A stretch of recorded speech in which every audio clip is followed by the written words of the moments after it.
Hi, I'm Riley, and my mother-in-law, Carol, has always hated me. She thought I was the wrong influence on her precious son. On my 30th birthday, she decided to eliminate that influence, with handcuffs and false accusations.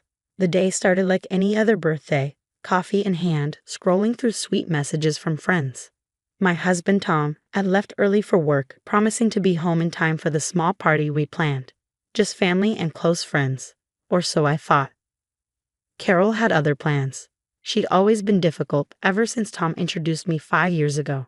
According to her, I was too career-focused, not traditional enough, and generally unfit for the role of her son's wife. A real wife cooks dinner every night, she'd say when Tom mentioned my late meetings at the ad agency. In my day, we knew how to care for our husbands. Tom usually defended me, albeit weakly, with that apologetic tone I'd grown to resent. She means well. She's just old-fashioned. By noon, Carol had already thrown her wrench into the plans, texting me, "Hope you don't mind, dear, but I've invited a few family friends. And I'll be bringing my special cake, Tom's favorite. I'm sure the one you ordered is nice too." I clenched my jaw, but let it slide. It was my birthday after all. How bad could it get? By 6:30, the house was full. Carol had arrived early, commandeering my kitchen and rearranging everything I'd carefully planned. Her cake took the prime spot on the table while mine was shoved aside like an afterthought. "Riley, dear," she called sweetly as guests buzzed around. "Could you help me with something in the guest room?" I should have known. The whispers, the sly glances, the way she'd been shadowing me all evening. But I followed her, eager to keep the peace. The room was dark when I stepped in. As I reached for the light switch, her voice sliced through the silence. "Now." The lights blazed on, and 2 police officers stepped out from behind the door. "That's her, officers," Carol said, her voice dripping with false authority. "I have proof she's been stealing from me." "What are you talking about?" I stammered, frozen in place. She pulled out her phone, showing what looked like security footage. A figure eerily similar to me, rifling through drawers at her house. The timestamp was last Tuesday when I'd been in meetings all day. "Officers, this is absurd." I protested. "Mrs. Thompson," one officer said, "we need you to come with us." The cold metal of handcuffs bit into my wrists as Carol's face remained emotionless. Downstairs, the music drowned out my shouts for Tom. When I was finally led through the party, every head turned. Guests stared, murmured, some even gasped. At the bottom of the stairs, Tom appeared, his face twisted in confusion and horror. "Mom, what's going on?" he demanded. "She's been stealing from me," Carol said, her voice breaking with perfect distress. I didn't want to believe it, but the evidence, I had no choice. "Riley wouldn't," Tom began, but her tears and trembling hands silenced him. As the officers escorted me out, I caught the faintest flicker of triumph in Carol's eyes. Her victory was complete. The last thing I heard before the door closed was her syrupy voice, thick with manufactured grief. "I warned you, Tom. I tried to tell you about her character." Sitting in the back of the police car, I watched the house shrink into the distance. My birthday turned into the ultimate act of her revenge. The holding cell was freezing, its sterile walls pressing in on me. I sat there in my birthday dress, shivering and replaying every interaction with Carol in my mind, searching for clues I might have missed. Detainees came and went, their murmurs blending with the hum of the fluorescent lights. "Mrs. Thompson." An officer finally appeared. "Your husband's here with your lawyer." Tom entered first, his tie loose and his eyes shadowed with exhaustion.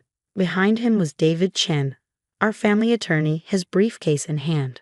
"The footage is troubling," David began, glancing at the file. "It looks like you're rifling through Carol's jewelry drawers. But here's the thing. The timestamp shows Tuesday at 3 p.m. Can you account for that time?" I sat up straighter. "I was in the Peterson account meeting. 20 people can verify that." David nodded. "Already checked. We've got written statements from your colleagues. The charges won't hold in court. But Carol's played this smart. Your reputation is already under fire." Tom paced, running a hand through his hair. "Mom insists she has proof. She showed me the missing jewelry, receipts for their value." "Tom," I interrupted, my voice sharp. "Think, your mother has hated me from the start. Last Christmas, she accused me of losing her recipe book, only to find it in her own drawer. This isn't new. David's phone buzzed, breaking the moment. He glanced at the screen. Good news. The judge approved your release. Bad news. Carol's already on social media spreading her story. Tom groaned as we left the station. The ride home was silent, his hands gripping the steering wheel. Finally, he spoke. I should have seen this coming. Mom's been off since Dad died. She's gotten more controlling, but this is a whole new level. Our house was dark except for the porch light. Inside, remnants of the interrupted party lingered. Half-empty glasses, a sagging banner, and Carol's cake still sitting center stage on the table. In a flash of anger, I grabbed the cake and dumped it into the trash. Riley, Tom protested, startled. No, I said, my voice steady. Your mother had me arrested at my own birthday party. I'm done. No more pretending this is okay. That night, I stayed up documenting everything. Carol's manipulations, her false accusations, her countless attempts to undermine me. Then a thought struck me like lightning. Tom, I said, turning to him. Your dad's study at Carol's house.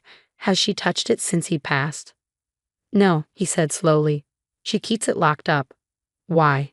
Because your dad was obsessed with security. He had cameras everywhere, including, Tom's eyes widened as realization hit, including the room where the jewelry was stolen. The next morning, I made a call to Sarah, my college roommate and a digital forensics expert. Sarah, I need help.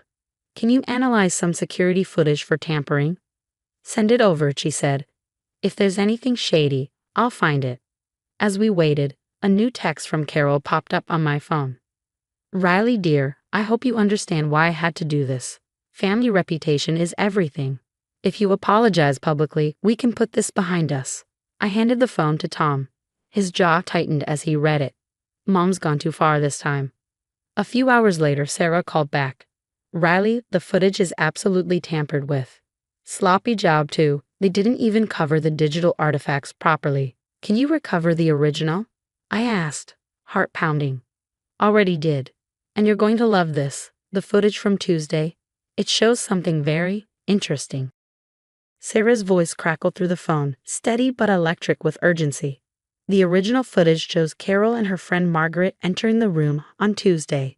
They spent about 20 minutes there, and Carol was clearly placing items in a large purse. I froze, the weight of her words sinking in. She staged her own theft, I whispered, the disbelief giving way to fury. Tom didn't hesitate. Grabbing his car keys, he said, We're going to my mother's. Now. When we arrived, Carol greeted us with her usual practice sweetness. But it faltered the moment Tom demanded to see his father's study. She immediately grew defensive, her voice rising. Tom, how dare you? That room is private, your father's memory. Tom cut her off. I have a key, Mom. Don't make this worse. Ignoring her protests, we unlocked the study and stepped inside. It felt untouched, like a shrine to Tom's late father. But in the desk drawer, among old documents and keepsakes, we found it. Every piece of the stolen jewelry Carol had accused me of taking. Unbelievable, I muttered, my hands trembling as I held the items. But the real bombshell was on the study's computer. Weeks of untouched security footage revealed everything. Carol and Margaret plotting together, practicing with editing software, discussing how to frame me, and even rehearsing Carol's dramatic breakdown at my party. On one video, Carol's voice was crystal clear. I'll have her arrested right in front of everyone. Tom will finally see the truth about the kind of woman he married. Tom sat motionless, his jaw clenched, watching his mother's schemes unfold on screen. With every clip, his face darkened, the betrayal cutting deeper. We were so engrossed that we didn't hear her footsteps until she burst into the study. Carol's face went ghostly pale when she saw the monitor. Tom, sweetheart, she stammered, her voice faltering. I can explain. Tom turned to her, his voice cold and sharp. Explain what, Mom? How you framed my wife. Had her arrested at her own birthday party? This is beyond anything I could have imagined. Her mask of composure cracked. She's not right for you. Carol shrieked. She's turning you away from family traditions from me. I did this for you, for us. No, Mom, Tom said, his voice trembling with controlled rage. You did this to yourself, and now you'll face the consequences. Carol's pleas fell on deaf ears as we left the house, armed with all the evidence we needed.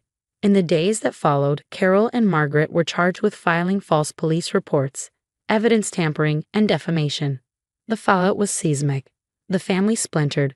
Some rallied behind Carol, convinced she'd been misunderstood, while others were horrified and cut ties entirely. Tom and I made the decision to move across town, away from the chaos and his mother's toxic influence. I agreed, but with one non-negotiable condition. We'd host a proper 30th birthday party at our new home. When the day finally arrived, I stood in our sunlit kitchen, carefully arranging my birthday cake in the center of the table where it belonged. This time, there was no Carol to overshadow the moment, no hidden agenda lurking in the background. As I sealed the last of the party invitations, a notification popped up on my phone. It was a reminder of Carol's upcoming court date. Without hesitation, I swiped it away and returned to writing the addresses. Tom walked in, wrapping his arms around me. "Happy real birthday, honey," he murmured. I smiled, leaning into him. This is how it should have been all along. Looking back, I realized Carol had unwittingly given me a gift, a birthday present unlike any other. She'd shown her true colors, not just to me, but to everyone, especially Tom. In her efforts to ruin my life, she destroyed her own relationship with her son. Sometimes karma doesn't need plotting or revenge. Sometimes it's as simple as the truth finally coming to light through security cameras, an unraveling plan, and a mother-in-law far too confident in her own schemes. And as I looked around our home, filled with people who loved and supported me, I realized one thing. Living well isn't just the best revenge, it's the only one that truly matters.